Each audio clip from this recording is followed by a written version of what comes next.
Hello and welcome to the Ice Guys, brought to you by the National Hockey Now Network. This is the show that takes you into the world of the National Hockey League. Every game, every day, from a betting perspective.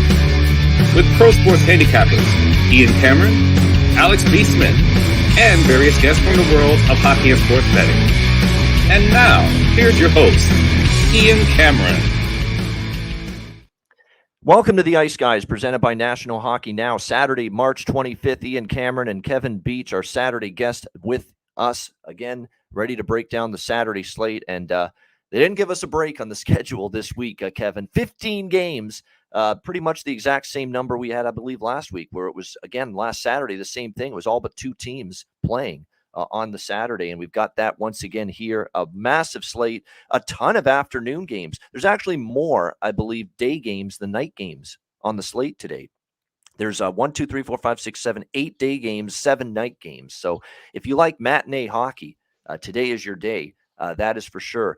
Kevin, I know you were with us on the Betcast for the first time last Tuesday. You enjoyed it, and you're welcome to join us anytime for that on Tuesday nights. I know you enjoyed that. How was the week for you? And we're gearing up for the playoffs. You've only got 3 regular season Saturdays left. The playoffs will be here before you know it. Yeah, I had a great time on that Betcast. Good group of people jumped on there, so I'll have to jump on it again for sure. And then I love these day games. Just love when it's spread out and you can kind of catch most of the action. So these are fun days for me where we can sit around and really take it all in. When they're all grouped together, you're kind of limited to how many screens you own. So excited for the slate here. Yeah, and I like that it's spread out. You got a couple 1 o'clock games, a 2 o'clock Eastern game, 2 4 o'clock Eastern games, 5 p.m. Eastern games as well, and then 7 games tonight. So it's really spread out, and it's like a hockey marathon, basically from like 1 p.m. Eastern to 1 a.m. Eastern late tonight. So 12 hours of hockey nonstop. Can't ask for much better than that. Just briefly last night, I was an Arizona-Colorado draw away from a sides and total sweep of the board last night on the Friday card, but unfortunately, and that was looking good. It was 1-1 early in the third period, but Colorado decided to score a couple and put some distance between them and Arizona, and they ended up winning that game 3-1. But outside of that, we cashed with the 2 overs in the early games, the Islanders and the Blue Jackets. I also had the Islander team total over 3.5. They scored 4, but lost to Columbus 5-4 last night, and I had the over in the Devils and Sabres, and that one was pretty easy when it was all said and done. So it was a profitable Friday. Let's see if we can make it a profitable Saturday here on this slate. Let's begin with Detroit taking on Philadelphia, playing for exercise, as I like to say. These two teams, Flyers -130, home favorite, 6 the total. This is one of those games where I actually like the way Philly's playing here the last few games. They're playing teams that need points. Minnesota's trying to win a division.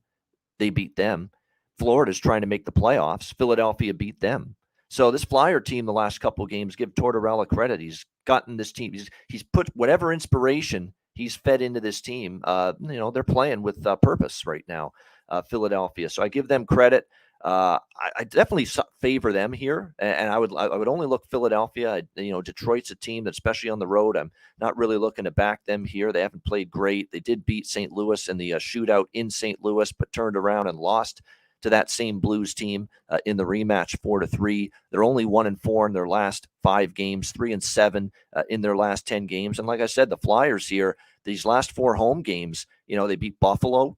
They almost beat Carolina. They probably should have beat Carolina. Carolina tied that game in the dying seconds last weekend, and then Philly ended up losing in overtime to Carolina. They're that close from being on a 4-game home winning streak, going into this game today. They've trended over as well, 5 straight games. A lot of that is because all of a sudden this offense has come to life. So I do kind of lean to the over here just because of that. 2 teams that aren't going to play, focused defense. They're not going to go overboard to block shots. Nobody's going to the playoffs here. So I could see this game going over. Here's a hot player prop right now for the Flyers. And I mentioned these 2 guys the last game against Minnesota, and they both got points. And one of them got a point and a goal. Joel Farabee, man, I'm not kidding.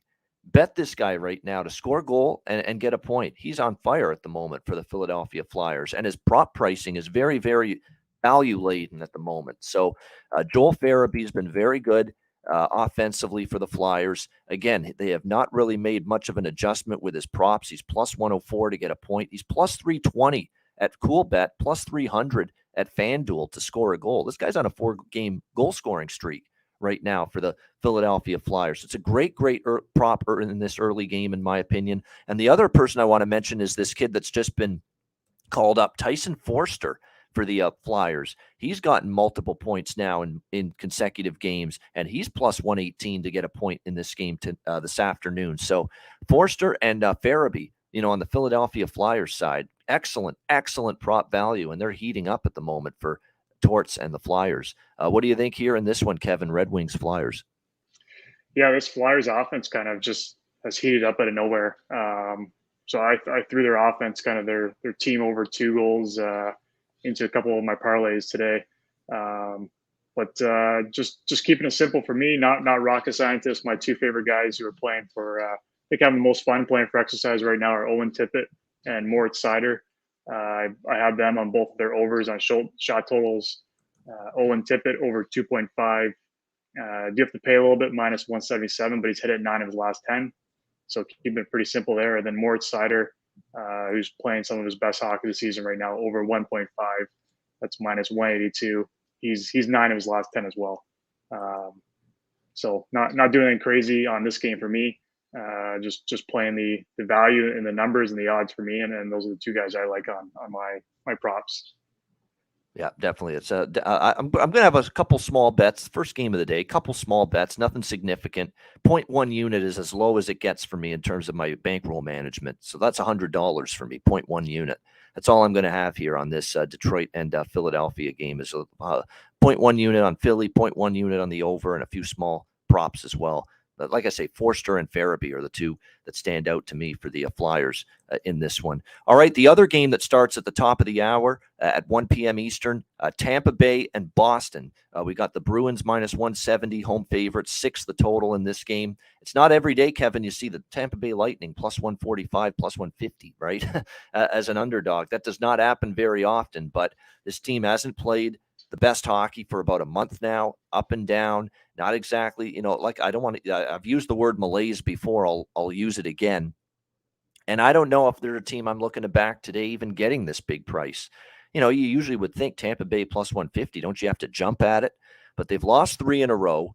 Look at where they are in the standings right now. They're 5 points now behind Toronto for second in the Atlantic and home ice in the first round. And Toronto still has 2 games in hand on the Lightning as well. So it's like, you're probably not going to overtake Toronto because you're 5 back and they have 2 games in hand. What's at stake for Tampa Bay other than, risk an injury, and down the stretch here in the regular season. So I'm not really rushing to back Tampa Bay, even getting a plus 150 price in this game. Boston, we thought for a minute there that they looked a little vulnerable, that with them having locked up pretty much everything, first place in their division, number 1 seed in the East, President's Trophy, that maybe they're going to coast a little bit down the stretch. They had that little 3 losses in 4 games earlier this month, but boy, they've reeled off 5 straight wins since then, including back-to-back home wins against Montreal and Ottawa. This is going to be a lot more of a challenge against Tampa Bay, certainly from a talent perspective, but man, this Bruins team, no let up in Boston right now. I am kind of tempted a little bit maybe by the draw. I mean, we have seen these teams play 3 times this year, and they were all pretty close games. Boston won 2 of them. Tampa won the other, 5-3, and it was an empty net goal for Boston that made it 5-3. Same thing with the 3-1 win that Boston had. Late empty net goal put it away, and it was 3-2 Tampa. So these teams have been flirting with it, a game that goes to overtime. If I were to look at anything, I might consider the draw in this game at a pretty good price, but not much other than that, side-wise or totals-wise. It would be maybe a small draw bet. I'm not laying $170 with Boston, but I ain't on Tampa either. Like I say, just not a team I'm looking to back right now, and I think their recent results speak volumes about my thinking there. What do you think in this one, Kevin? Lightning, Bruins. Yeah, this is another one where I think the line is in a pretty good spot, pretty fair spot. So I don't really see the value on either side. Kind of like with the Flyers game. Like I like the Flyers, but not on that price. So I'm kind of in the same spot here with the Bruins. I like the Bruins to take care of business here, but yeah, it's too pricey for me. Tampa, you never know. Like they haven't been playing the best hockey, but this could be a game they want to get up for and kind of show that, hey, we're we are a team that can do some damage in the playoffs, and we're still that top team in the East. So I do kind of like that draw angle that you're talking about. I could see it being a tight game for sure, but I'm not touching any of that. I got my one prop that I like is Jake DeBrusk over 2.5. It's minus 137. He's hit it 4 straight with ease.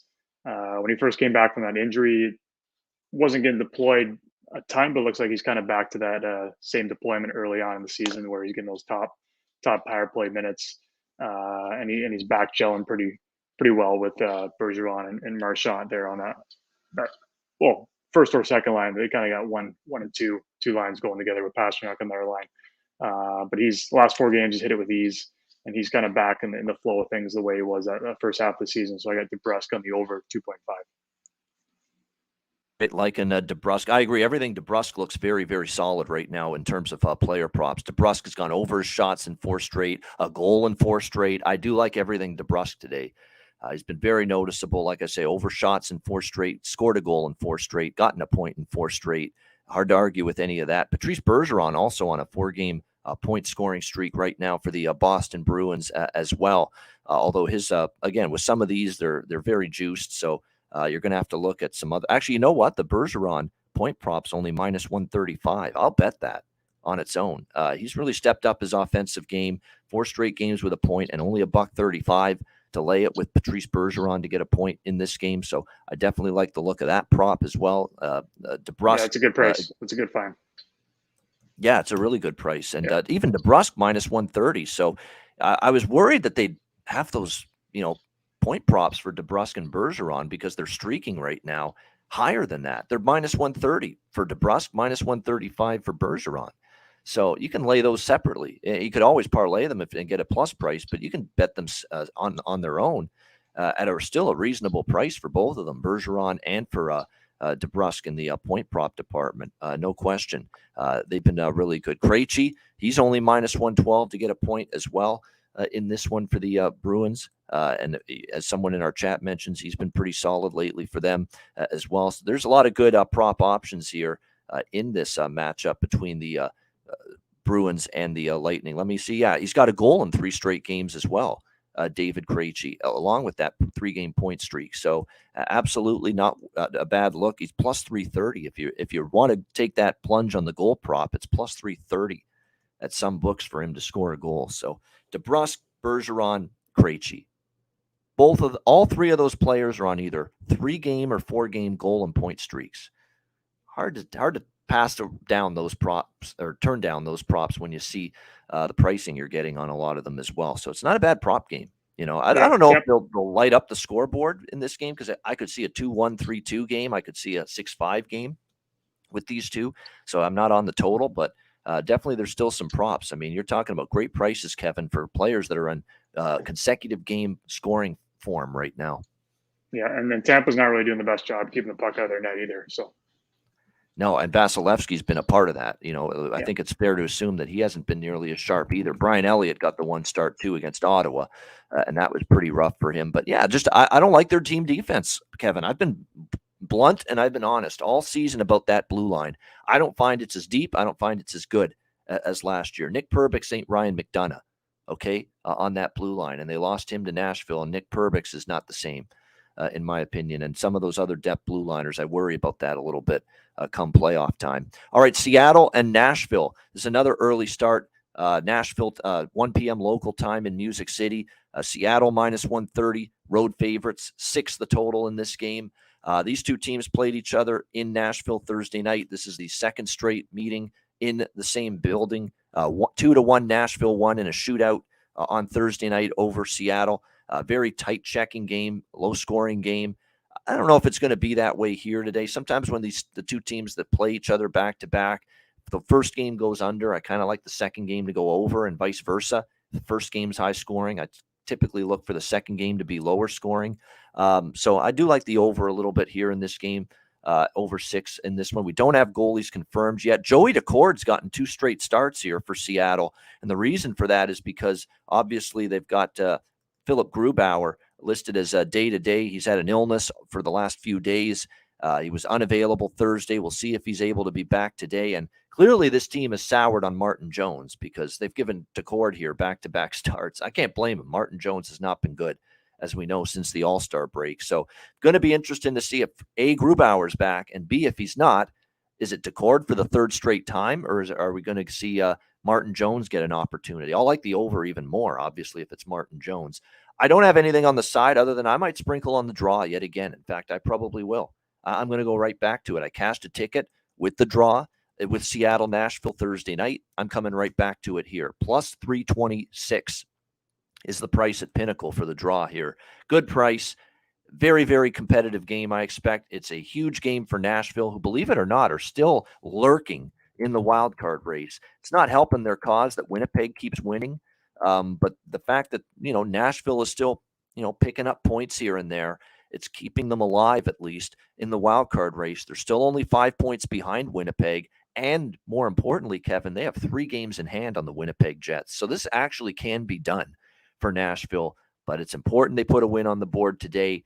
We'll see if they're able to do so like they did Thursday night. But I think if they do win, it's going to take beyond 60 minutes to get the win, just like on Thursday night. So I'll go with the draw, plus 326, over 6 as well. What do you think here in this one, Kevin? Kraken Predators.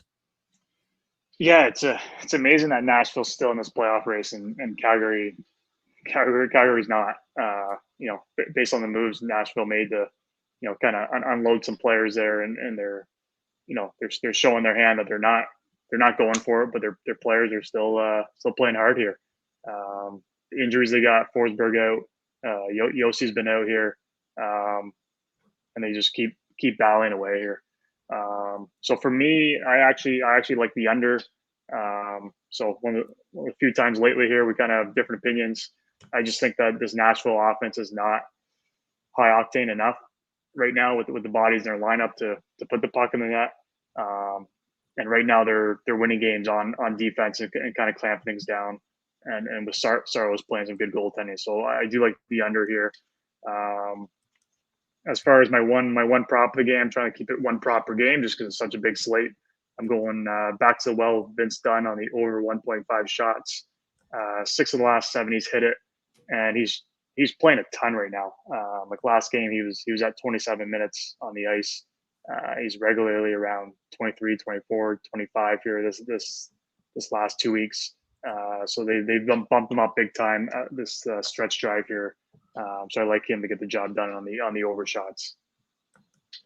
All right. Yeah, there are a few props I like here. Vince Dunn. I'm still going to bet Vince Dunn to get a point. He finally had the consecutive game point streak snapped recently, but I'm still going to come back to it here this afternoon against Nashville. He's still gotten a point in 9 of the last 10 games. That's still a pretty good percentage on your side when it's only minus 134 for him to get a point this afternoon. So Vince Dunn, and it's McCann. It's Vince Dunn and it's Jared McCann. We've mentioned these two for weeks now for Seattle spearheading their offense. And McCann minus 148 to get a point. McCann maybe to score a goal as well. Might be worth a look. On the Nashville side, Thomas Novak, still a very reasonable minus 125 to get a point. He's been just a point-producing machine lately for the Predators, getting number 1 power play, top 6 forward minutes. He's gotten a point for the Predators now in 7 of the last 8 games. So I say Thomas Novak for sure. You keep going back to the well with it. If you actually want to look down the board a little bit, Phil Tomasino for the Predators, he's gotten a point for the Preds in 5 of the last 7 games. So Philip Tomasino might be a solid prop for the point prop to this afternoon as well at plus 115 for that, at DraftKings. So very, very solid in terms of the point props here in this one. Yeah, I mean, I don't mind that. Nikolai in our chat saying I'd rather play the Dunn assist. Yeah, I mean, you're definitely going to get a better price on that. So, and he is every bit. In fact, you could even say more the setup man, and the assist maker as he is the goal scorer. So, yeah, the Dunn assist prop is very good value, I find, no question. So I wouldn't talk anyone out of that either. All right, next up here on this afternoon slate, this is the 4th afternoon game, 4 p.m. Eastern, Winnipeg Jets, Los Angeles Kings. We've got LA minus 115, home favorites, 6 the total here in this one. Once again, this feels like that Calgary LA game earlier this week where LA is like minus 110, minus 115, barely even money at home. And I'm like, this looks cheap on LA. Look, I know Winnipeg is still, these are important games for the Jets. They're trying to solidify the second wild card spot in the West, and there are still only 5 up on Nashville for that spot coming into today. So they've still got work to do. Make no mistake about it. And Calgary, even despite their woes and their inconsistencies, they aren't completely out of it yet either. So Winnipeg's got to keep winning, but at the same time, it's not like LA is coming into this game and saying, yeah, let's mail this thing in. They have a division they can win still in the Pacific Division. And the Kings are playing really good hockey. They're only 4 points back of Vegas with a game in hand on the Golden Knights for first in the Pacific. Like I said, Winnipeg's 5 up on Nashville, 6 up on Calgary. And look, they still need to keep winning hockey games to make sure they are one of the 2 wild card teams in the Western Conference. But I don't know. To me, this is like that Calgary game all over again. It's LA or pass for me at this price. It's a bargain rate, in my opinion, for the LA Kings. They've been good at home all season long, 23 and 13, their home record this year. Winnipeg's been a mediocre 19 and 18, only 1 game above 500 on the road this season. Like I say, Kings playing good hockey, and I know they're not backs against the wall or that urgency like Winnipeg, because LA is playing for a division, not for their playoff lives like Winnipeg. But no, if I'm playing, I'm looking at the Kings here. It's a very cheap price on a team that's, quite frankly, the better team as well.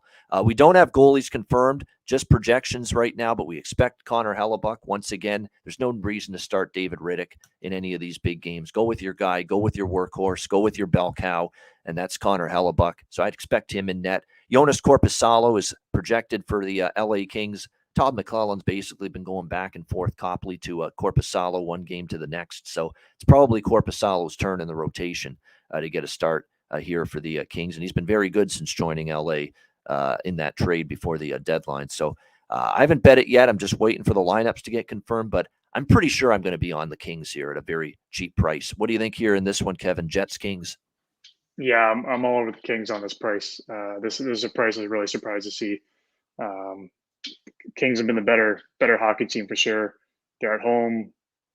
They're playing better like the last stretch here. So I don't get the price, but I like the Kings on this money line for sure.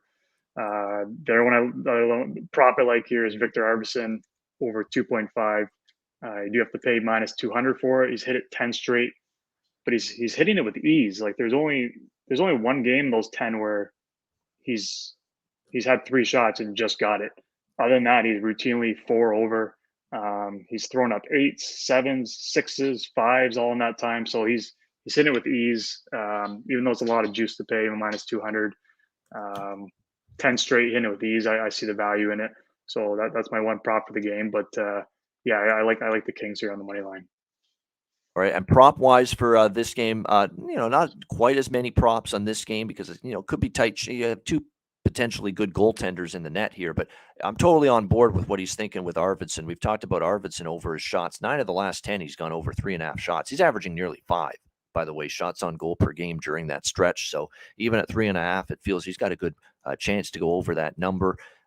Byfield, by the way, is on an 8 out of 10 point streak for the LA Kings. Keep that in mind. So it's taken a while. Like I say, I preach patience with these young prospects. Just because they're high first round picks doesn't mean they're going to be just rolling and playing great immediately. Sometimes they need time. And Quentin Byfield's starting to get going. I like his point prop, plus 118 for a guy that's gotten a point in 8 of the last 10 games. It's a great bargain there, in my opinion, for that. If you really want bargains as well, here's a surprising 3-game goal scoring streak player for LA, Carl Grundstrom, who was in the Toronto organization, actually, before joining the LA Kings. Carl Grundstrom here for the LA Kings has scored in 3 consecutive games for them entering today. So this is someone that maybe you want to take advantage of. He's playing above, the way he's played much of the season, and he's plus 600 to score a goal at some books this afternoon. So again, Carl Grundstrom, LA Kings 3-game goal scoring streak,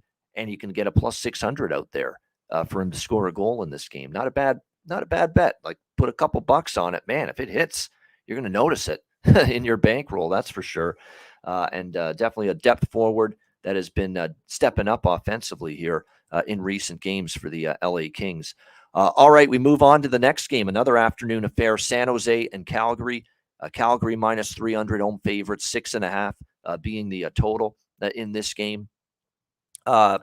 Calgary should win this game, but how many times do we see Calgary take care of business easily these days? Hasn't always happened. They've dropped 3 of their last 4. Their only win was that 5-1 win in Anaheim. They get drubbed by LA 8-2, lose in overtime to Calgary 6-5, lose to Vegas 3-2 in their last game. They should win this. I mean, San Jose's been dreadful. They've lost 8 straight. The bottom fell out for the Sharks Thursday night against San Jose. They lose 7-2 to the Vancouver Canucks. David Quinn is basically at his boiling point. You heard him after the game saying, it's we're losing right now, but I vow that this is not going to continue into next year. We're going to be better. So you can tell he's getting frustrated, mentally when the losses mount for a team that's had a dismal season. Definitely you could see the frustrations showing for San Jose right now. That being said, Calgary does not do things easily. We're fully aware of that. It wouldn't surprise me if they're in a battle here with San Jose. Kaapo Kähkönen, by the way, confirmed in net for the San Jose Sharks. It is worth noting, too, they do have a few injuries on the back end. Matt Benning, Jacob McDonald, depth defenseman. They've got Svechnikov and Andreas Janssen questionable up front for this game for the Sharks. Markstrom should be in net. We expect him to be in net for Calgary. And keep in mind, Chris Tanev for the Calgary Flames, who, look, he's their best defenseman in terms of shutdown defenseman. And without him, they're much weaker in terms of defending in their own zone. He's missed the last 2 games for the Flames and may miss today. He's going to be a game-time decision. So they're holding out hope he can return for this game against San Jose. But I'm definitely in this game. Like, I'd like to bet over because San Jose's, kind of struggling to keep the puck out of their own net right now. But can you always trust Calgary to take advantage and score goals when they should? That's been a problem for them at times this year. So I do lean a little over 6.5, but I don't love it. What I am going to take a shot with is the draw here. Again, at plus 404 is what you can find with the draw at Pinnacle. It wouldn't shock me at all, to see Calgary have to go to overtime against this team. Because, again, they just don't do things very easily. And keep in mind, San Jose, when they've played better competition, we've seen them actually remain competitive. They beat Winnipeg in overtime recently. They lost to Seattle in overtime at home about a week ago.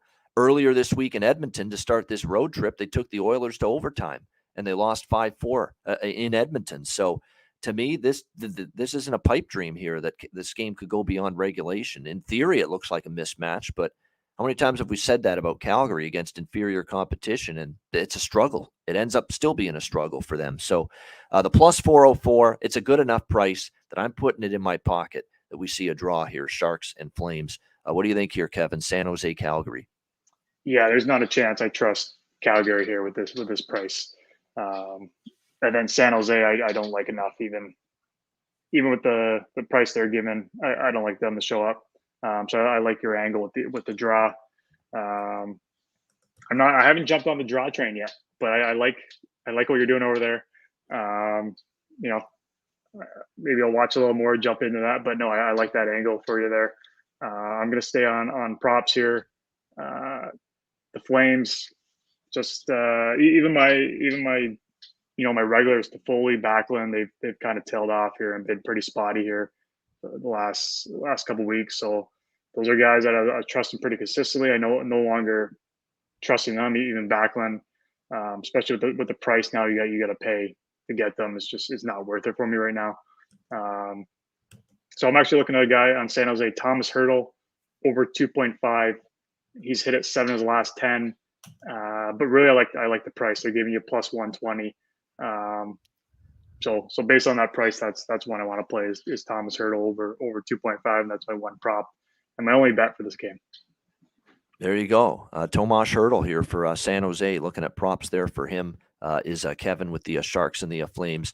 Yeah, the one drawback for San Jose in terms of taking this to overtime and being competitive is people in the chat are pointing it out. Yeah, Kähkönen has been caca. He's putting the caca on Kähkönen in the month of March here. This guy. I mean, I'm looking at the numbers, Kevin. 0-5, and he's given up 27 goals in 5 starts here in the month of March. I mean, gosh, you look at those numbers, you do have to think. I mean, even for Calgary, you got to be able to put the puck in the net today, do you not? I mean, with the way Kähkönen's really struggled, my goodness. I mean, 27 goals in 5 starts here in the month of March. He's given up over 5 goals per game here in the month of March, this guy in net. So it's hard not to actually, you know what? I probably have to I look at that and I say, I probably have to try to trust Calgary that they can get 3, 4, 5 and plus the over has been dominant in the head-to-head history between Sharks and Flames. 4 of the last 5 meetings have gone over the total between San Jose and Calgary. So that over is probably something I'm going to get in on, even though I'm hating myself for it. I'm hating myself for it. What am I doing betting over 6.5 with Calgary? Why? It's because Kokkonen. That was why. Those are horrible numbers this month, Kevin. You'd have better numbers than Kokkonen this month than 5 NHL games. I'm sure of it. I hope so. I'm sure of it. Maybe not today. Yeah, I mean that is just that's dreadful. It's over 5 goals per game. So yeah, I'm gonna take a shot over 6.5. The way I see it, if it goes over 6.5, I'm not gonna win the draw anyway because it's probably gonna be like 5-2 or 5-3 Calgary.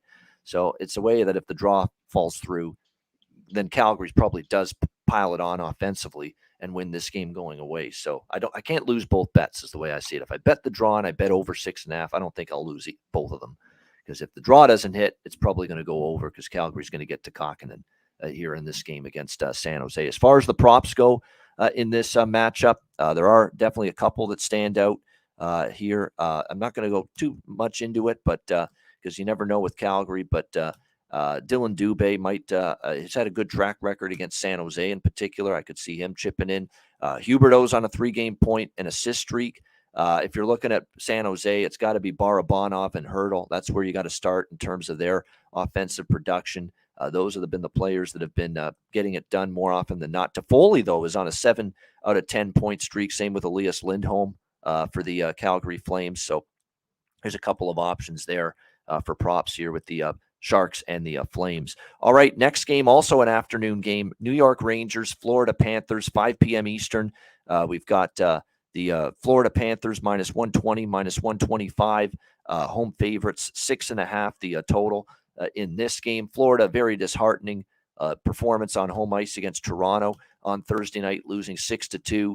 A Panthers team that is just in absolute desperation mode. Sense of urgency has to be high. They're 1 point behind Pittsburgh, even in games remaining with the Penguins, but 1 point behind Pittsburgh for that final Eastern Conference wildcard spot, 4 points behind the New York Islanders, who have the first wildcard spot in the East. So these games are imperative here for the Florida Panthers. But do you trust Florida as short home favorites here? I'm not so sure. I think the Rangers are the better of these two teams. Must win doesn't equal will win at this time of year. Why is Florida in a position where they're outside of the playoff race and needing to win to get in? It's because they've been mediocre and inconsistent and haven't been trustworthy, in games like this against better competition. So for me, I could only back the Rangers at this price. I just like this team better. I like this team better in net.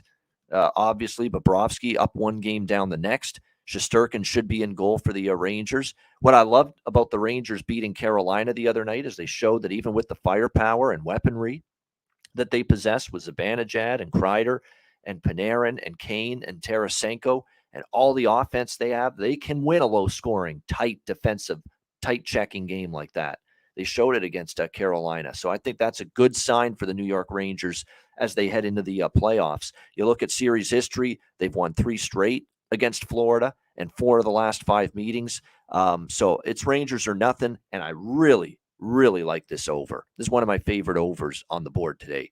Panthers have been going over the total 6 of the last 7. They've been an over machine on home ice. The Rangers, I know they've had a few unders now, but I think it gets back to helter-skelter, up and down, faster-paced hockey here. And how can you argue with the series history that we've seen between the Panthers and the Rangers? 10 straight meetings have gone over the total. 7 straight in Florida between these teams have gone over the total. And an overall 23-4 to the over in the last 27 meetings. That's 23-4 to the over in the last 27 meetings between the Rangers and the Panthers. So I like over 6.5 here for sure. I think we see goals both ways. And again, with the Panthers, I know they need the win. I don't like the price, and I think the Rangers are the better team. I'm still very satisfied and totally okay with taking the Rangers here at a plus 105 road underdog price. What do you think here, Kevin? Rangers, Panthers? Yeah, this is another one I just didn't get the price. You give me plus money for the Rangers against a team that's I don't know, do they even have the wild card right now? They're sitting outside the playoffs right now. So Yep, 1 point out. I don't get this price. So for me, that's Rangers money line all day long. Couple of my this is one of my funner ones to talk about on props. Carter Verhaeghe, guy I've been loving on the over 2.5. His price is getting a bit steep for me now. It's minus 215. He's hit 8 of his last 10. I think there's a bit too much juice for me that I'm finally going to lay off him probably in the first time in months. And this one here, I don't know which way I'm going to go, but you got your special name for the Calgary Flames. I might go with the New York pass the pucks here. So I got 4 guys here. Mika Zibanejad, his under 2.5. It's paying plus 105. He's under in 7 of his last 10. Then we got Chris Kreider under 2.5. It's almost even money, minus 112. He's under in 7 of his last 10. Patrick Kane, his line is at 3.5. I don't know why it's 3.5. He's been under 9 of his last 10 since being with the Rangers. You got to pay a little more for that, minus 167. And then Panarin, 8 of his last 10, he's been under 2.5 as well, and that's minus 143. So take your pick of those four guys, your favorite one on the under. I may pay the extra juice and go with Patrick Kane just because I think that line's too high for him, 3.5. But overall, these guys are just there's too many guys to spread the puck around and put the puck on net. So right now, those big guys are all trending under pretty regularly. So I don't know if I want to go all 4 of them because someone's got to put the puck on net. But I might pick my favorite one, being Kane under 3.5, or Zibanejad being that plus money with the best price. But that's my new name, the New York Pass the Pucks. Yeah, the New York Passers. We've got the Calgary Sternums and the New York Passers. That's what we're going to go with. Passers versus Sternums the next time the Rangers play the next time the Rangers play the Flames. That's what we're going to have to call it. But yeah, there's some good props here. Adam Fox on a point streak of 6 games now. Verhaeghe, you mentioned it, over 3.5 shots in 6 straight games. Matthew Tkachuk on a 6-game goal streak. I mean, you got to bet him. I mean, he's just finds a way. He's finding a way to score. He wants to make the playoffs. His effort's been great. 6-game goal scoring streak for Matthew Tkachuk. So you probably have to look in that direction at least. And like I say, just because I bet the Rangers doesn't mean I have to not bet Florida props. There are some Florida props that make some sense here in this game from an offensive perspective. And definitely those are a few of them right there. E2 Coolmint Lusterinen, he's usually good to get a point. He's still on a top 6 roll, so I kind of like that look as well for the Florida Panthers tonight in this game. Verhaeghe has got a point in 8 of the last 10. Montour to get a point, 8 of the last 10 as well.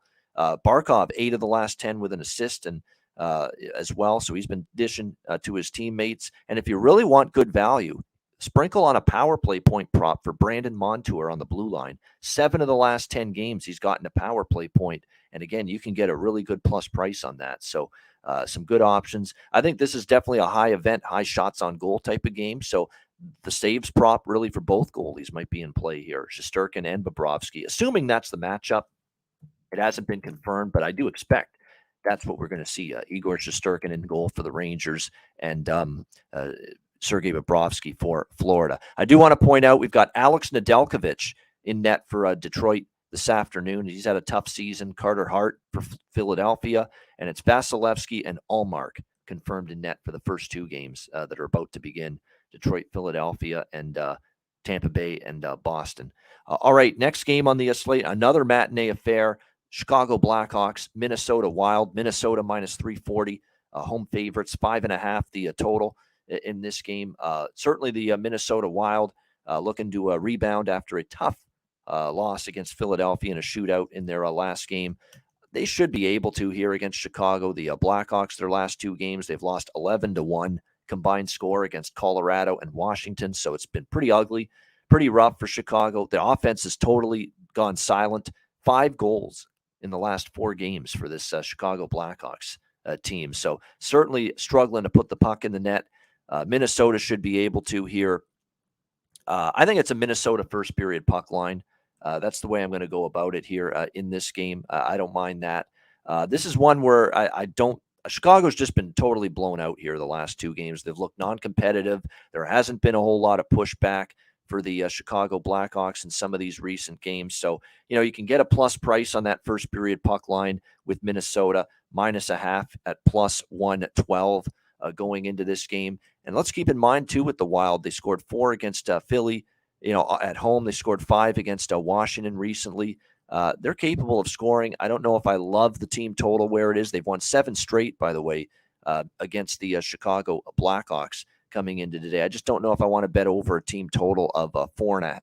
Actually, it is only 3.5. Yeah, actually, I'm just seeing that right now. The team total, I thought for sure we'd maybe see 4.5 here. It's over 3.5 minus 136 at Pinnacle with the Wild team total. So, I think I got to look in that direction a little bit here with that Wild team total over 3.5 minus 136. A lot of good options for Minnesota player props. Boldy, it goes without saying, shots, points, goals. He's on fire. He's finally back on the beam again. Marcus Johansson, great call. Someone in the chat. Absolutely. Definitely he's heating up at the moment for the Minnesota Wild. Boldy, points in 8 of the last 10. Freddie Gaudreau, points in 7 of the last 10 for the Minnesota Wild coming into this game. It's a 7-game point streak for Boldy. That's definitely worth noting. Taylor Radish, by the way, is probably the one guy you would bet if you're going to take anyone on Chicago. He's been the only noticeable flicker of light offensively lately for them. What do you think here, Kevin? Chicago, Minnesota. You're muted. Yeah, my bad. So one prop here, Taylor Radish over 1.5, minus 125. He's 8 of his last 10, playing a lot of minutes, playing that top power play unit. So I like him to get the job done, and I like that low line for him. Other than that, yeah, I like Minnesota for sure. Not going to play that price. So just keeping it simple with that one price with Radish today. All right, and as far as the matchup here in net, not confirmed yet in this game. Actually, it is confirmed. Sorry, Alex Stalock, Philip Gustafsson. So we do have both goalies confirmed in this game. Stalock for Chicago and Gustafsson for Minnesota. All right, finally, we've reached the last of the day games. These are all afternoon games. We haven't even gotten to the night games yet. This is the last afternoon game. I believe it's a ESPN Plus national TV exclusive, this game. Buffalo Sabres, New York Islanders. Islanders minus 180, home favorites, 6.5 the total in this game. I mean, Buffalo with a win last night against New Jersey. I got to give Buffalo some credit. I mean, for a team that's just had a really tough few games, they beat a very good New Jersey team, but they are still 6 points behind Pittsburgh, 9 points behind the New York Islanders. The good news is they've got a game in hand on Pittsburgh, 2 in hand on the Islanders. So, if they're going to make one last surge and they got to get red hot, they've got to win and they got to get this game. Do I trust them to get this game, though? Well, both teams are on a back-to-back. It's worth noting. I mean, so there's no advantage schedule-wise. The Islanders were in Columbus last night, losing in overtime. Buffalo with the 5-4 home win against New Jersey last night. So it's back-to-back situation for both teams. And it's worth noting, Buffalo, though, is the much worse record on the back-to-back this year. Islanders are actually a very solid 8-5 second of back-to-back games. Buffalo just 3-8 with second of back-to-back this year coming into this game. This one, 6.5. I mean, Buffalo is just, man, they're just over machines right now. But 6.5 with the Islanders is not something you see every day, but they've gone over in 5 straight. Who's going to be the goalie? That's what I'm waiting on here in this game. Who's going to be the goalie? Anderson, I think, is going to be in net for the Sabres after we saw Ukko-Pekka Luukkonen last night. Now, it was Sorokin last night in the game for the New York Islanders. Did they go Varlamov tonight on the back-to-back is the question mark there. But certainly for Sorokin last night, maybe not one of his better performances, but do they go back to him or do they give Varlamov the start tonight? Ends up being the question. Buffalo, we know, as the road dog. They've been terrific. I don't go against Buffalo as a road dog. So it's Buffalo or nothing for me. They've been excellent road underdogs this year when they play good competition. And maybe that shows up again tonight, but I don't love that back-to-back record. So I'm probably not going to take Buffalo. I just lean that way. And it's over or pass for me, just based on the way these two teams are trending totals-wise right now. What do you think here, Kevin? Sabres, Islanders? Yeah, these teams have both been in some pretty wild scoring games here the last little bit. For me, I'm not touching either side on the wins losses. I like over on this game, total game. Although I found I went with the regular time over 6, and that gave me minus 125. So I feel a little more comfortable with that. At least if I hit 6 in regular time, it's a wash, rather than taking that 6.5, including overtime. So for me, there weren't really props I was on. I just like there to be a lot of goals in general. So I'm over 6 for regular time, and for me, I found that price at minus 125. All right. And just in terms of some props here in this game, yeah, in terms of the injury situation with Thompson, he's day-to-day. That is true. Day-to-day for Tage Thompson, but he's not been ruled out for this game tonight. Now, he left the game last night after 13 minutes of ice time against New Jersey. Undisclosed injury. I think it's lower body, but they didn't say for sure. Game time decision is what it will be for Mr. Thompson here for the Buffalo Sabres tonight. So keep that in mind.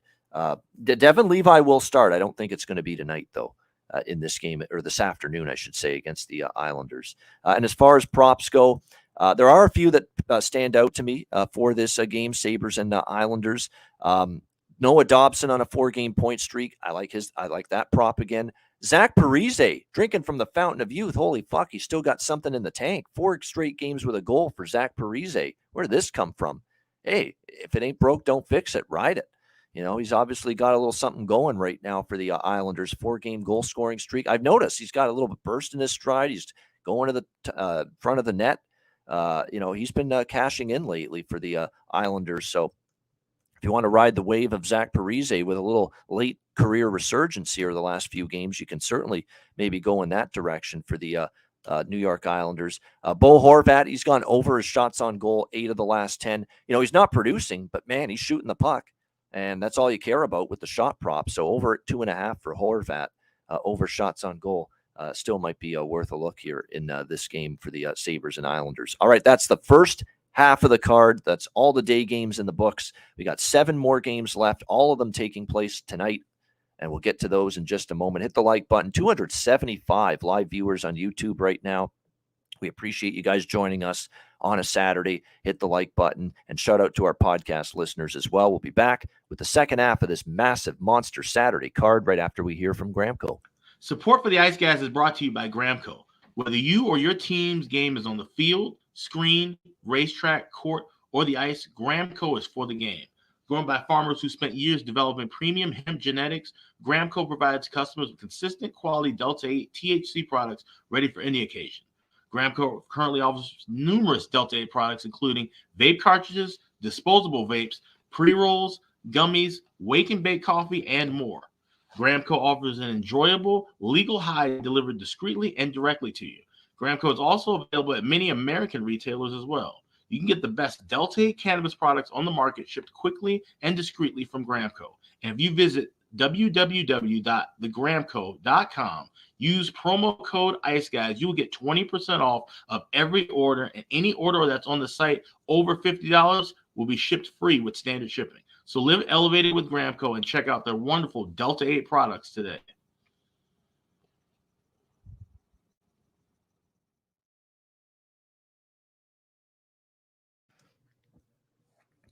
All right, with the 2 games that are about to start, just a quick hitter recap of the props that I like. 3-point props, Farabee, Forster, Morgan Frost. I'm putting him on a point prop for Philly too. He's gotten a point in 3 straight games. Farabee to score a goal as well, and that's plus 300 in some books. Joel Farabee to score a goal for Philadelphia. We got Boston props. We've got DeBrusk, point prop, Bergeron, point prop, and there's one more too for a Boston too that I had for a point prop there. I'm just taking a look. Krejci, that's it. Thank you. Yeah, Krejci, Bergeron, DeBrusk. Yeah, Krejci minus 120. There we go.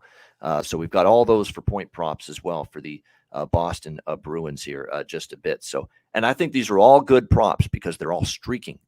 All of these players I just mentioned are on 3 or 4 game goal streaks, point streaks. All of them. Farabee's on a goal streak and a point streak. Forster's on a point streak. Frost is on a point streak. Bergeron, DeBrusk, Krejci, they're all on point streaks. So we're riding the streaks here with these point props in these first 2 games today. Hopefully it works out well for us.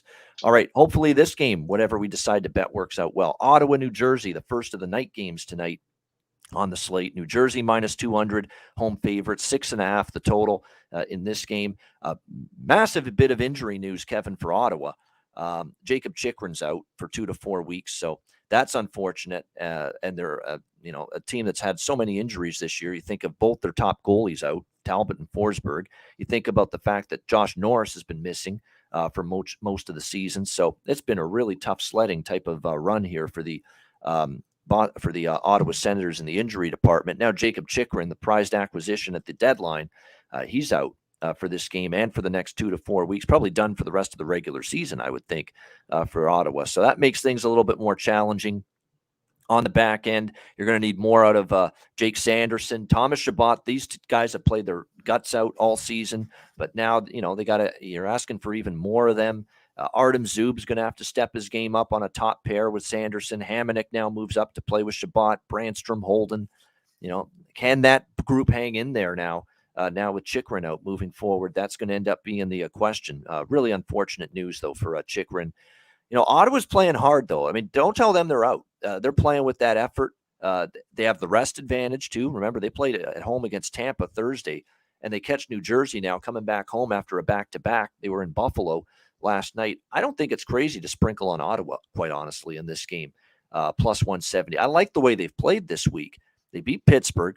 They could have beat Boston. I thought they outplayed Boston. They outshot Boston when they lost to the Bruins earlier this week. And, of course, they pummeled Tampa Bay on Thursday night. This is going to be the Ian Classic, late season classic. Ottawa draw split for me. That's what I'm going to go with here in this game. A little bit on Ottawa at the nice price.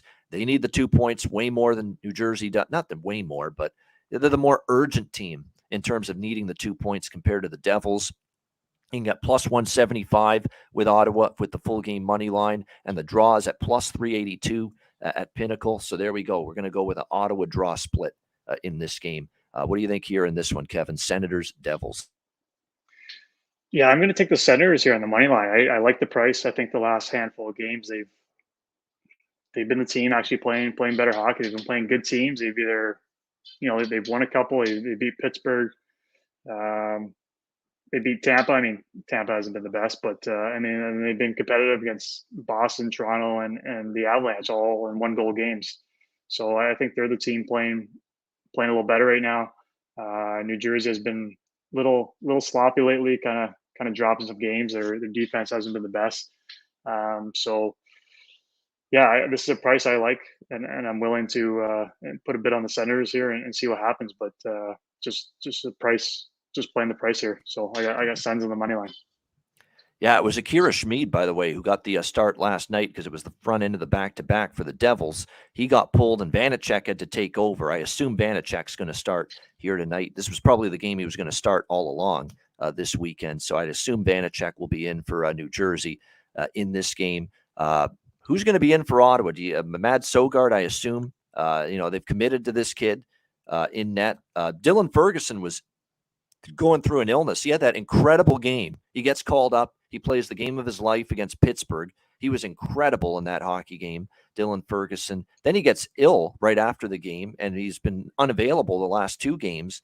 But it looks like he's shaken off the illness. He is available if need be. So do you stick with Sogard, who had the win against Tampa Bay and didn't play that bad against Boston either? He's actually played a little bit better the last couple of games, Sogard. I assume it's going to be Sogard, but just haven't seen it confirmed as of yet here for this Ottawa and New Jersey game. As far as the total goes, yeah, I certainly would lean a little bit to the over, but the last game was 5-1 for New Jersey in Ottawa. Ottawa, of course, has gone over in 4 of their last 6 games. New Jersey's actually kind of been over type of pattern. So if you buy into the pattern, it's actually time for their game to go under here in this game. So we'll see how it goes. I'm not going to touch the total, but I do lean over here with Ottawa and New Jersey. And like I said, I'm on that Ottawa draw split. And then in the prop market for this game, there are a few options. Stützle has gotten a point in 7 of the last 10. Hischier, 7 of the last 10. Timo Meier remains a shots on goal dynamo. DeBrincat, actually, 7 of the last 10. He's gone over his shots on goal prop for the Ottawa Senators. So he's been shooting the puck a lot more of late as well. Hischier on a 5-game point streak. Brady Tkachuk gone over the shots on goal prop 5 straight games. Jesper Bratt, by the way, on a 3-game point streak for the New Jersey Devils, and I think you could sprinkle him to get a goal as well. He's a streaky offensive player. He's on the good side of the streak right now, for sure, for the New Jersey Devils. All right, Vancouver and Dallas. Next game up, we've got Dallas minus 190, home favorites, 6 the total in this game. The Vancouver Canucks, Kevin, I watched this team a lot lately. Really working hard, really playing hard. They're not perfect. There's still some flaws, but there's definitely improvement being made. And I think we're at the point where it's time to give Rick Tocchet a little credit, and a little bit of good vibes for the way he's, picked this team up. They're at least paying more attention to detail defensively. Their defensive game has improved, and he's really gotten the best players on this team to buy in. When you look at it, Elias Pettersson's been great under Tocchet. JT Miller is playing like a leader off the ice and a terrific player on the ice since Rick Tocchet got there. So I like what I'm seeing out of Vancouver. 8-2 in their last 10 games. They beat down San Jose 7-2 in their last game. Their only loss in their last 4 was that 4-3 loss at home to Vegas. Remember, they beat LA in a shootout on the road as well. So it's a very capable Vancouver team. I'm going with Vancouver in the draw, a split here with this Canucks and Stars game. I think it makes sense totally. Vancouver's had their way with Dallas the last couple of seasons. This goes back to last year. Vancouver's beaten Dallas 5 straight times. So this has been a tough matchup for the Stars. Already this season, we've seen Vancouver win twice. They won here in Dallas in a game that went to overtime, 5-4, and that was after Tocchet joined the team as head coach. And then just a week or so ago in Vancouver, Canucks got a 5-2 win against the Dallas Stars. So there's no doubt that Vancouver has really played well against the Stars. Stars don't win games easily as well. You look at the last 3. They go to OT against Calgary and they win. They go to OT against Seattle and they lose. And then, of course, they squeak one out 3-2 against Pittsburgh, and that one nearly went to overtime as well. So I like the Canucks and the draw, and I'll split it up between the 2 here in this game against the Stars. Obviously, Stars still trying to win the Central Division, so obviously these are important points for them, but they've had a tough time consistently with Vancouver. So I'm going to go Canucks plus 170, a little on that, as well as the draw at plus 366 currently at Pinnacle. Really good price on that draw. What do you think here, Kevin, with Vancouver, Dallas? Yeah, I love this Canucks price here on the money line. They've been playing some pretty good hockey lately, beating some good teams. Offense is clicking, and defensively they're playing well too. I think Demko has found his groove here since coming back from injury. So they're playing some good hockey. So, and again, as you mentioned, like the way they've had their way with Dallas, I think that's a good bet and a good price. I saw occupancy in the chat there mentioned he took the over team goals for Vancouver over 2.5 the other day. That's one I've been throwing in. I'll slide that line to about 2, and I've been throwing that in some parlays over to Vancouver team goals. That's been pretty consistent lately. I'll just kind of throw that in as a guarantee. They've been hitting that 2 or over pretty consistently. So that's another angle I like. I think if you just go straight up, it's 2.5 their line to hit 3 or more. So I like both those today, the money line or team total on over. Yeah, I mean, it's just this is the perfect example of bet prices, not teams. And look, I know Dallas is better than Vancouver, but minus 200 with this team that's lost 5 straight to this team, and Vancouver playing the kind of hockey they are. We just saw them go into LA, beat the Kings, and Demko was great in that game. That's the blueprint that will work for them tonight, possibly against Dallas. So they've even shown you in recent games they can go on the road, beat a team that's going to be in the playoffs, like when they beat LA last weekend. So definitely, I think a live underdog here, plus 170. And like I say, going to sprinkle a little bit on the draw as well. Few props that do stand out. I'm going to go back to the Wyatt Johnston. It finally, he didn't score the last game, but he's still way underpriced compared to everybody else on the Stars. So I still like Wyatt Johnston props going into this game. If you believe in streaking players that are on streaks right now, Pavelski's on a 3-game point streak for the Stars. Ben on a 3-game point streak for the Stars. JT Miller has scored a goal in 3 straight games, as has Joe Pavelski for Dallas. So you got 2 players on 3-game goal scoring streaks. JT Miller for Vancouver, Joe Pavelski for Dallas. So I definitely think the goal props at this time of year, when you see those streaks pile up, it's hard to go away from them. So I like both of those players to score a goal right now for their respective team in this game tonight. And there are a few big-time streaks that are worth noting now. With both of them, you're going to have to pay some juice for these props, but Miro Heiskanen's on a 12-game point streak for Dallas, and Elias Pettersson is on a 10-game point streak for Vancouver. So what you can do here potentially to get the price down, Elias Pettersson on his own to get a point is minus 230. Miro Heiskanen on his own to get a point is minus 220. But if you parlay them together in a same game parlay, you're going to get close to even money with both of them to get a point. That's what I would do. I'll play them in a same game parlay.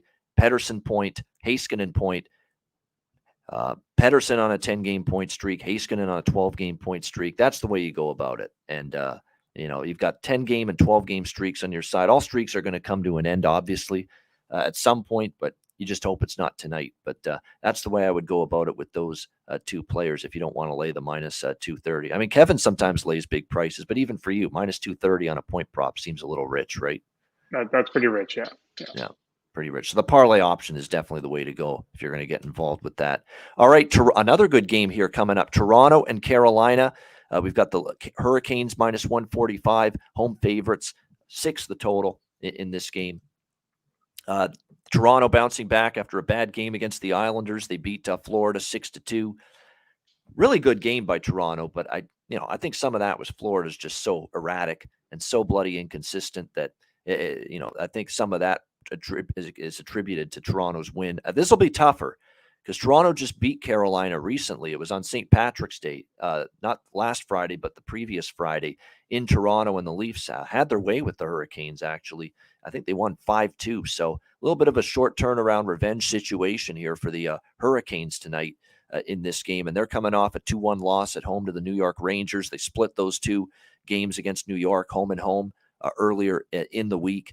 Carolina still very much in a big-time battle for first place in the Metro Division. They are 2 points ahead of New Jersey, and they have 2 games in hand on the New Jersey Devils. So that's the good news, is that they are in the advantageous position, 2 points up on Jersey and 2 games in hand. They do play Boston tomorrow. That is a very good point. So, what do they look at as the bigger game? Toronto tonight, Hockey Night in Canada, or even though it's in Carolina, or Boston tomorrow. I don't know, but it's back-to-back. I would think it's going to be split between Anderson and Kochetkov in goal. It's a question of who's going to start which game. Now, Kochetkov started for Carolina against Toronto, over a week ago, and obviously they lost that game, and it wasn't one of Kochetkov's better games. So I would think we're going to see Anderson tonight against his former team, but I'm now looking and I'm seeing that's not the case. It is going to be Pyotr Kochetkov once again for Carolina. Again, this kid was in net against Toronto in Toronto last week. That's the game they won 5-2. So I'm a little surprised Rod Brindamore's going this route and not giving Frederik Anderson the start against his old team. But he's going with Kochetkov. It's Matt Murray, who's once again going to get the start for the Leafs. He's actually played well the last couple of games. He made an incredible save. Almost an incredible save. They reviewed it and the puck barely crossed the line, but he just like a windmill movement, and it hit his butt pretty much, the puck, and then he dove and he reached around and grabbed the puck out of midair with his glove, but unfortunately the puck had crossed the goal line while it was in his glove. So unfortunately that goal counted, but it was almost one of the spectacular saves we've seen in quite some time for Matt Murray. No, he's not out for the season, Grinch. Samsonov. It's just his wife's going to give birth to their kid any moment, and they're giving him some time to deal with that. He'll be back, definitely. He's just left the team for the rest of the trip to deal with the awaiting birth of his child with Mrs. Samsonov. So that's why Matt Murray is by default is going to be the starter here for Toronto. This is a tough game. It really is. I think I'd lean Carolina, but I don't love that they play Boston tomorrow night. I do still like Kochetkov. I think he's had a couple of games that have not been at his best since he's been with the Hurricanes here, but with Toronto off the win against Florida, and you got Carolina off a loss to the Rangers, losing to Toronto last time they played. I mean, spot-wise, it kind of speaks to Carolina here, but I don't want to lay $1.45. So really, this is going to be the ultimate pass for me. Other than a couple of props I'll mention in a minute, it's not a game I'm going to do much with. What do you think here in this one, Kevin? Toronto, Carolina. Yeah, I was gonna say, man, I hate that when a goalie makes a great save, like diving on the line and like it's in his glove, but the puck's just across the line. That was heartbreaking Um, because it was such a great save Murray made there. yeah, and it's probably gonna be save of the year if the puck doesn't just barely cross the line. So those are frustrating ones. I hate to see. But yeah, like fun move there by him. So entertaining play for sure. This is another one that I pull up and I see the price and I say, hey, like I have to play the price. So I probably like Carolina a little bit in this, but the price plus 125, I think this is a pretty even game. I have to play it for the Leafs on the money line. The other two I like are the two props I like. Matthews, his shot line is down to 3.5. I know a lot as you're playing the defensive Carolina Hurricanes here, but 9 of the last 10, he's been able to hit 4 or more. I think he's in a pretty good groove right now. He's feeling healthier than he has most of the season, and that's minus 118 for him to hit that 3.5 rover. So I like that. I also like Marner over 2.5. He's been split down the middle. 5 of the last 10 he's hit it, but you give me a plus price of 125 on that, and I see value. It's a big game. The Leafs are going to want to show up again. They usually, play up the competition and they play down the competition. So when we're playing one of the best teams, I like Marner to have a chance of putting 3 on net, and I'll take that plus price all day long for him. So those are my two props I like. I would take goal props on Marner, 7 of the last 10. Matthews, too. I mean, Matthews is never a great price, but he's got that look of a guy that's about to heat up right now for Toronto. He looks like he's fully healthy. There's no wrist issue anymore. He's back to shooting the puck a lot. He got a 2-goal game against Florida. He's plus 120 to score tonight. It's, again, not a great price, but I would look toward some props involving Matthews and Marner to score. And I'd even throw our guy, I'm going back to Calle Yarncroke on that line. He has been so close to scoring. He's had multiple chances. He's kind of been snake bit, to be honest, since Sheldon Keefe moved him up to the top line, because he's had 2 straight games without a goal. But he did have 2 against Ottawa. He's capable of chipping in, and I think Calle Yarncroke could find the back of the net here tonight for this Toronto team tonight. So I'm definitely interested in that as far as the goal props here for the Leafs. On the Carolina side of the equation, someone mentioned earlier on the Twitter to me, and it's true. I mean, look at some of these bargain bin options for Carolina. Teravainen, it looks like he's going to be up to the top line with Aho and Natchez tonight, and Stefan Noesen is going to the second line with Jarvis and Kotkaniemi for this game tonight. So Teravainen's got value. Stefan Noesen has value as well for the so there we go. Boston scored, and Patrice Bergeron point is already cashed. So there we go.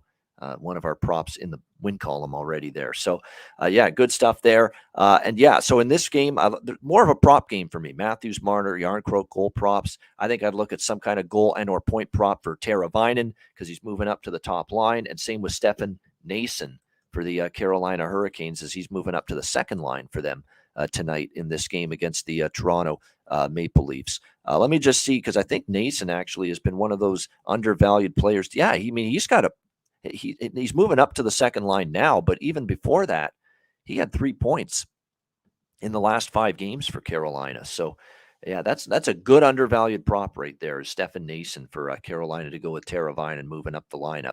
All right, Columbus and Montreal next up. Montreal minus 160, home favorites, 6.5 the total. Over. That's all that needs to be said, right? With these 2 teams and these 2 defenses and these 2 goaltending duos that we have for both of these teams right now, Tarasov and Hutchinson for Columbus, Montembeault and Allen for Montreal, who have not really played well lately. I mean, this just a simple decision for me. Neither team is keeping the puck out of the net. Both teams are still capable offensively. See a lot of goals, in my opinion, here with the Jackets and the Canadiens. Again, we don't have goalies confirmed yet for this game with the Jackets and the Canadiens, but we likely will see Montembeault for Montreal. There actually is whispers that it's Merzlikins that might be able to return for Columbus tonight, but it's not set in stone yet. If not him, it'll be Tarasov for Columbus tonight, so we'll have to wait and see. Actually, Tarasov's been sent back down. He's not even on the roster. So that's pretty good indication that Merzlikins figures to be making his return tonight for Columbus. But still, he's been off for a while, hasn't played since March 7th. He's given up 3 goals or more actually, if you look at Merzlikins, he has given up at least 3 goals in 1, 2, 3, 4, 5, 6, 7 straight starts coming into tonight. And he hasn't played in a while. So, I like the over. Very no-brainer decision here. Over 6.5 with this one. What do you think here in this one, Kevin? Columbus, Montreal. Yeah, I'm definitely on the over as well. The only difference is I chose the over on regular time. So I was able to get over 6, and that was minus 118. And that just gives me the wash if it hits 6. So I just feel a little better with that. But overall, yeah, these are 2 teams that can't keep the puck out of the net, but also they've been finding ways to score goals. So they've been in some wild games lately. I like that trend that continues, especially when they match up together against each other. The one prop I wanted to jump on was Kirby Dach, just coming back from injury. He's right away up in that lineup with a lot of minutes just because, Anderson's out. So they just continue to lose bodies, Montreal. His line's only 1.5 for the shots. He's hit it in both 2 straight, but it's minus 240 to play it. So that kind of scared me off, but that was one I was excited to jump on. Maybe like a goals prop for him, something you might be on. You're more into the goals props. But that was one that the price just scared me off. But definitely he's playing a lot of minutes now that he's back, and they've also lost Anderson out of the lineup. Yeah, I mean, to me, for Montreal, it's getting ridiculous with the injuries at this point. I mean, he just already suffered so much. I mean, Jacky, Slavkovsky, Monahan, Caulfield, Caden Gooley, Christian Dvorak, Yoel Armia, and now Josh Anderson, who's been one of the guys that's been keeping you afloat here the last month or so, and now he's out. So it gets worse. It gets worse. So you're right, Kirby Dach. But the good news is they just got Kirby Dach and Brendan Gallagher back, but especially Kirby Dach. Kirby Dach point prop is a slam dunk bet for me tonight, and a goal prop for that matter. He's gotten a goal in 2 games since returning from injury, 3 points in the last 2 games as well. And he knows, look, we're ailing right now. Who's going to put the puck in other than me right now? So, yeah, there's no doubt Kirby Dach becomes one of the absolute focal premier points offensively. I am stunned at FanDuel. Kirby Dach is plus 280 to score a goal tonight. I mean, that is because he becomes the number 1 offensive weapon now on this Montreal team. Now his point props minus 165. So, it's a moderate price, but I'd still lay it. But that goal prop, I mean, plus 280, stick that in your pipe and smoke it and hopefully win with it, in my opinion, there with Kirby Dach tonight. That's just an incredible price for him to find the back of the net. And he's going to be all over the place. Top line, number 1 power play. Definitely you could look in those 2 directions. I think you need Harvey Pinard to step up a little bit. And he scored most of his goals at home for Montreal. So maybe a Harvey Pinard look for them as well. Mike Hoffman, he's got to contribute now a little bit. No points in the last 2 games, but you got to hopefully expect more from him moving forward. Gurianov and Drouin for Montreal. I think they're worth a look. Gurianov has 4 goals in the last 7 games for Montreal. And his point streak, he's collected a point for Montreal now in 7 of the last 8 games. So Dennis Gurianov's been feeling it since they got him from the Dallas Stars. So I'd go in those 2 directions as well. The goal prop and the point prop for him as well. The assist prop is plus 300 for Gurianov as well. Not bad. And as I mentioned, maybe Drouin as well. Drouin has started to really play some of the best hockey he's played in a very long time. He's only plus 110 to get a point in this game tonight for the Canadiens. And if you look at Drouin's recent game log, it's the look of someone that's been starting to heat up a little bit. He's got 5 points in the last 5 games for the Montreal Canadiens. So definitely looking at a prop there involving Jonathan Drouin as well to find the back of the net. 1-1, yeah, I just saw that. Tampa Bay has tied at 1-1. So, yeah, like I say, I did think maybe we had the chance for the draw in that game. I didn't bet it pregame. I might bet it live, though. The draw. This could feel like, I don't know if either of these teams, you would think Tampa, Boston are excited to play each other because it's 2, historically good teams, but Boston's locked into their position. Tampa's probably locked into their position. So does have the makings maybe of a draw and an overtime game, and obviously 1-1 there so far. Just to touch on just to touch on Kirby Dack there, like he played 24 minutes last game and 6 minutes on the power play, right. which is crazy. Second game back from injury. That he's playing that much. And it's just as crazy, if not crazier, that his goal prop is plus 280 with those minutes and all that power play time. And he scored in both games since returning from the injury. And he's plus 280 to score tonight. That's insane. But hey, the odds makers swing and miss at so many of these prop prices, and that's why we can capitalize on them. It's a great market to exploit for situations like this.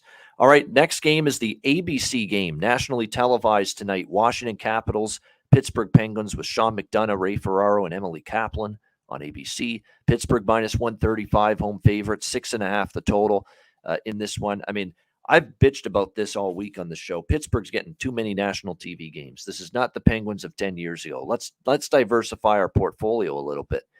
TNT, ESPN, ABC. I mean, Pittsburgh's been on national TV 3 times this week. Colorado Wednesday night on TNT, Dallas on Thursday night on ESPN, and now again tonight on ABC. I mean, enough's enough. Let's get some diversity going. Let's get some other teams in the mix going into this matchup here with the Capitals and the Penguins tonight. But Pittsburgh now looking to bounce back. I thought Pittsburgh played a hell of a game against Dallas, even though they lost. That was a tough spot. They were after the big win against Colorado on Wednesday night. They had to play Dallas on a back-to-back, and I thought they actually outplayed Dallas for portions of that game, and they ended up losing. Now they're back home. I think I'd lean Pittsburgh here, honestly, minus 135. I know Washington beat just a downtrodden Chicago team in their last game, but this is also a Capitals team that recently has lost to Minnesota, lost to St. Louis, who have gotten rid of everybody, and they lost to them at home, that somehow blew a lead to Columbus on home ice and lost in overtime. So this is just not a Washington team that I'm fully on board with trusting right now. Some really bad losses for them. And I'm not sure the belief is entrenched in this dressing room right now that they can still make the playoffs. I think if you ask every Capital player right now, they'll tell you that, hey, we ain't making it. We're not making the playoffs right now. And how can you blame them for thinking that? Their form has been pedestrian. I know they're still only 4 points out, 4 points behind Pittsburgh. This should be a huge game for them, but they don't necessarily look like a team that believes they can make the playoffs at this point. So, they absolutely need this 2 points tonight, Washington, if they want to, keep themselves alive in the wild card chase. And this is the team they got to catch. So it's a huge game, but I don't know. I just don't get that sense like Washington is playing like a team that thinks they're going to get into the playoffs. They play like they go through the motions half the time. That was horrendous the other night, blowing that game against Columbus. You talk about losing a costly point.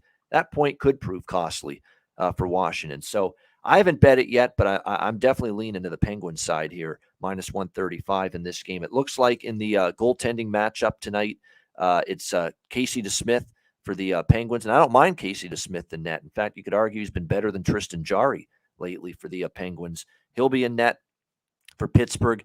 We believe Darcy Kemper is going to return. He's kind of been banged up this week, but it looks like Kemper is off the injury list, and you would assume he'll be in net if he's ready to go. So it should be Kemper and DeSmith, your goaltending matchup. But yeah, Pittsburgh or nothing for me. What do you think here, Kevin? Capitals, Penguins.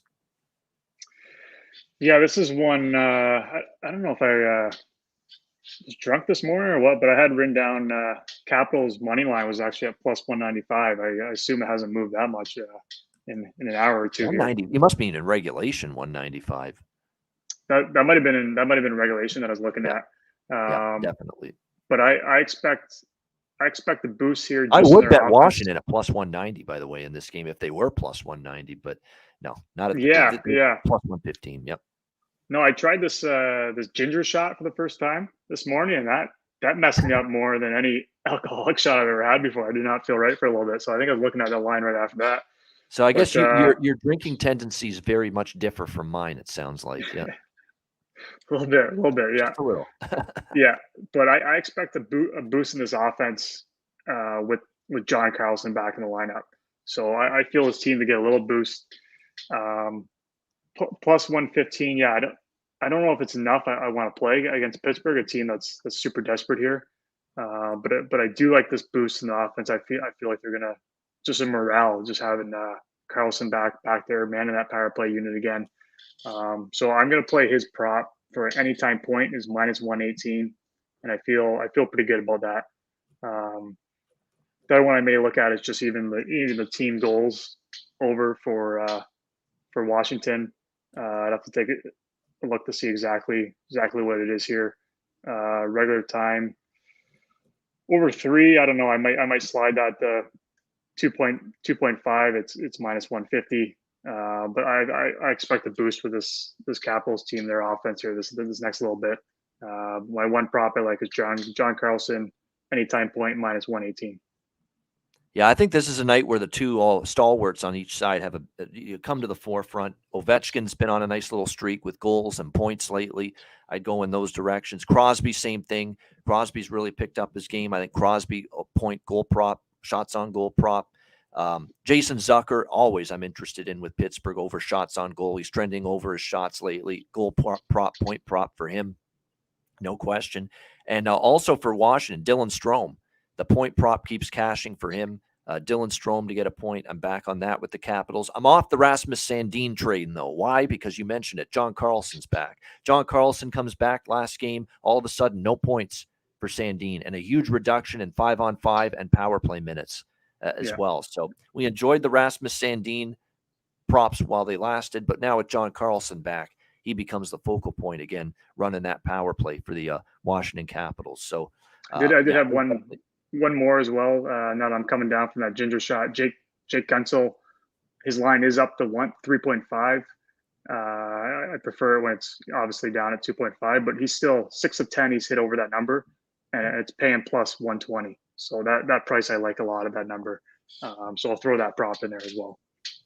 Yeah, that isn't a bad number at all for that. And Jake Guentzel, certainly for Pittsburgh, if you actually look at his stats lately for him, he's picked it up. But yeah, for me, the main ones are Zucker, Crosby, and for the Penguins. Guentzel, by the way, he's got 3 points in the last 2 games for the Penguins. So he's played well these 2 games on that road trip, Colorado and Dallas back to back. Like I say, Dylan Strome prop I think is really worth a look.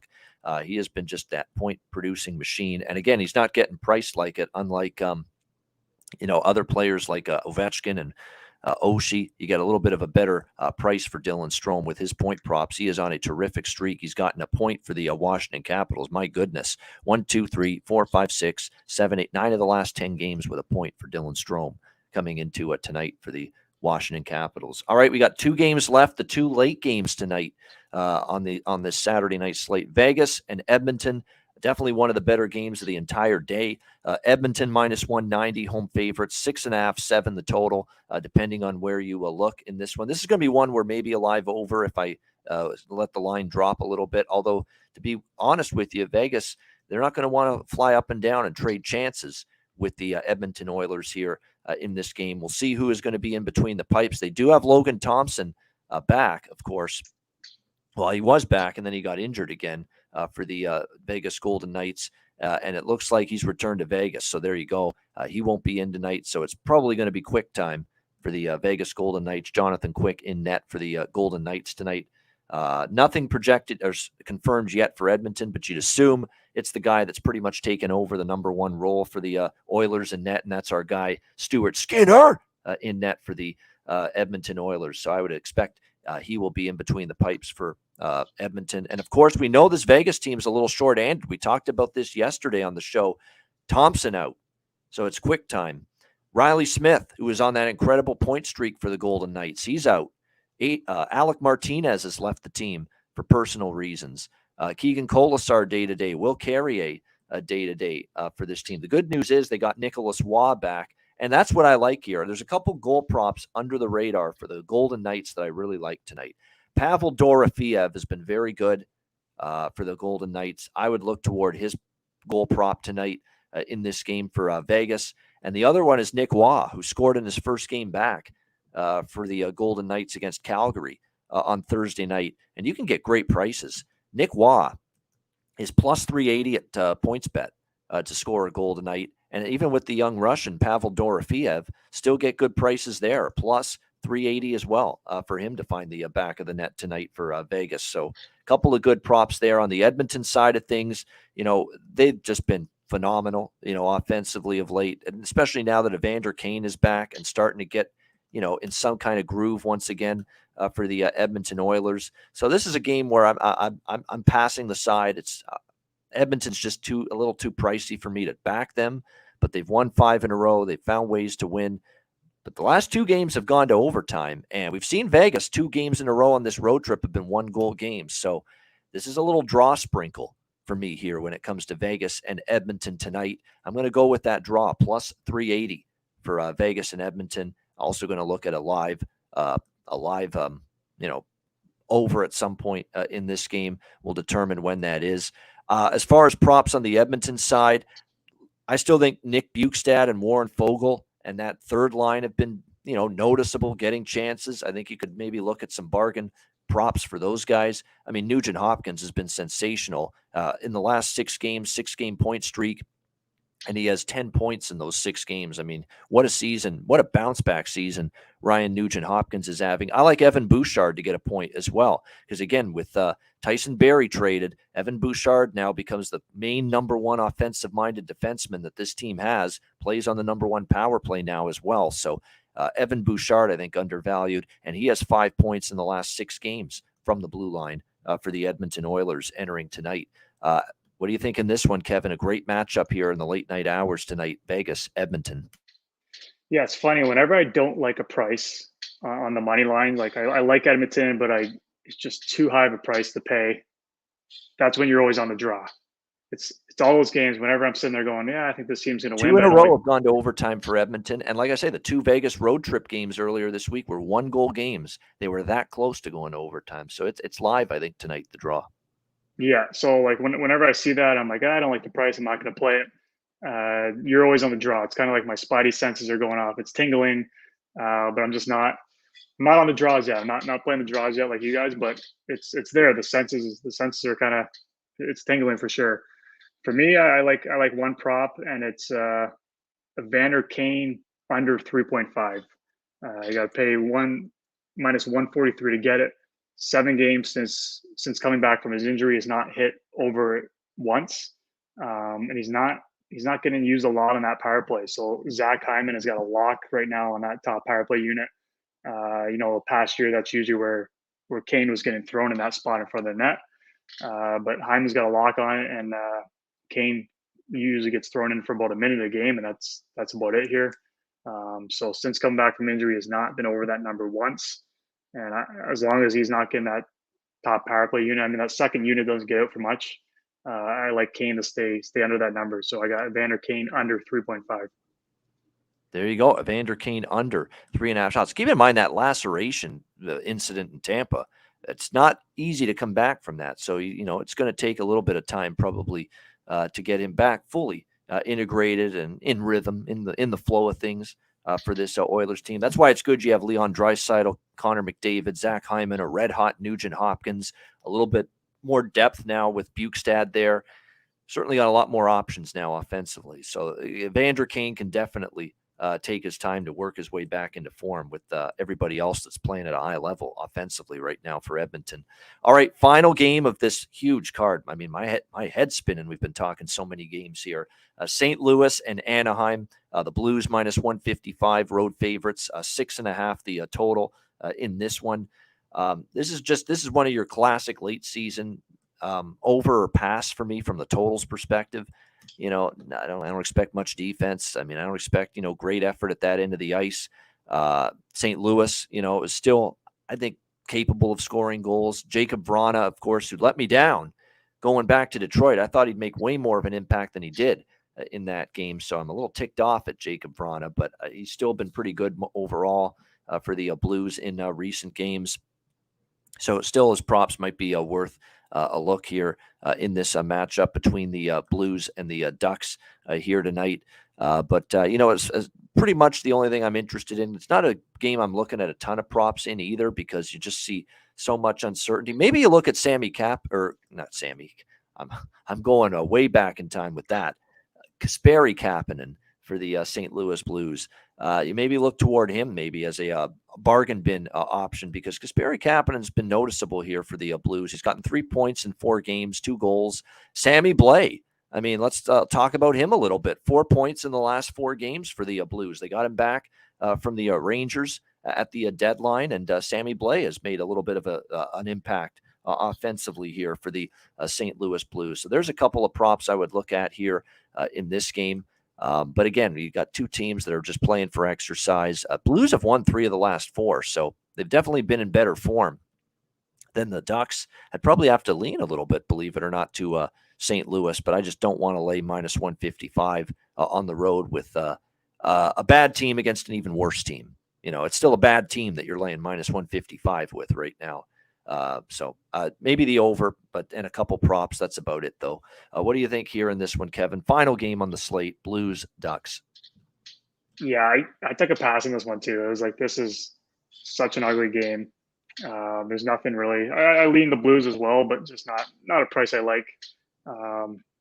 Nothing really crazy I like there in the props. There's a lot of just inconsistent play from guys kind of all over on both sides. No real trends is picking up on. This is a throwaway game for me. Is one I just didn't want to touch. There's nothing I like that I wanted to write down for. Ryan Strom's been better lately for Anaheim. So if I'm going to bet a goal prop or a point prop for the Ducks on their side, it would probably be him because, he's picked it up a little the last few games. He's got 4 points in the last 5 games and a couple of goals as well. So there's a little bit of a better bargain option if you're going to look at an Anaheim player prop tonight with Ryan Strome. All right, that is the Saturday card. We appreciate it. 243 live viewers on YouTube. Hit the like button. We appreciate it. And check out patreon.com/iceguys. Just $10 a month. Goalie charts, totals charts, power ratings, our daily Ice Guys show betting card, bonus content, and more. Make sure you check it out. Patreon.com/iceguys. Just $10 a month. And of course, iceguys.myspreadshop.com. The store. Make sure you cop yourself some great Ice Guys merch. And don't forget about the Betcast, our next one on Tuesday night, another Tuesday night live Betcast coming your way March 28th, this Tuesday night, 7 p.m. Eastern, live betting and commentary with me, Alex, and all of our great guests. Drinking encouraged. DM at Bobano on Twitter or email bobano350@gmail.com to request a spot on the Betcast this Tuesday night, and we will make sure we send you the link for the Betcast before it begins. Tuesday night, 7 p.m. Eastern. Make sure you join us for that. All right, we will wrap up this massive Saturday edition of the Ice Guys Show with Best Bets coming up in just a moment, right after we hear from Manscaped. Support for the Ice Guys is brought to you by Manscaped, who is the best in men's below-the-waist grooming. Their products are precision-engineered tools for your family jewels. Manscaped's Performance Package, the ultimate men's hygiene bundle. Join over 7 million men worldwide who trust Manscaped with this exclusive offer for you, 20% off and free worldwide shipping with the promo code ICEGUYS. That's promo code ICEGUYS at manscaped.com. If my math is correct, it's about 14 million balls that you can preserve. The Performance Package 4.0 is the complete accessory package to take care of everything that is required. You've got, of course, the Lawnmower 4.0. Takes care of your facial hair and among other things. You've got, of course, the Weed Whacker. I'm approaching 40. Nose hair has become a major issue. It pisses the hell out of me. I need to take care of that shit, and the Weed Whacker can help you do that. Both of these products, waterproof and a 4000K LED spotlight for a more precise shave. And you'll also be able to take care of those delicate areas with the ball toner, with the ball deodorant, keep you smelling good, looking good, and feeling good down in the nether regions. This complete Performance Package 4.0 will take care of everything for you, for all you guys out there, and it's courtesy of our good friends at manscaped.com. So get 20% off and free shipping with the promo code ICEGUYS at manscaped.com. That's 20% off with free shipping at manscaped.com. And use promo code ICEGUYS. Unlock your confidence and always use the right tools for the job with Manscaped.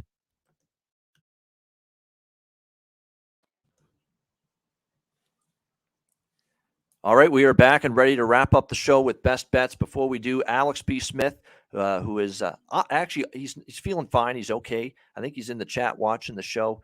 He decided, I don't love the card today, and it's already going to be a long enough show with you and Kevin. So he sat this one out today, Alex. But he did send along his card He doesn't love it today. He's only got a few plays as of right now. He is on the Los Angeles Kings -115 against Winnipeg.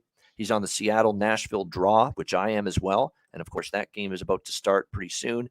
And his best bet is Vancouver and Dallas over 6, -120. So that's Alex's best bet here for this Saturday card. And he's also given us a bonus college hockey Frozen Four tournament bet. Boston University, the Terriers, BU, -1.5 on the puck line, +160. Drew Comesso, get used to that name. He's a great goalie for Boston U. And he's in net for them. He's the reason Boston could be a little dark horse in that Frozen Four tournament. Everyone's talking about Fantilli and Michigan, Matthew Nyes and Snuggerud and that great loaded Minnesota team. But, with Drew Comesso in net, Boston could be dangerous there in that tournament. So Alex likes Boston U -1.5 +160 there in the college hockey Frozen Four, which I'm keeping an eye on too. I like my college hockey. It's good, especially at this time of year. The Frozen Four is a great tournament.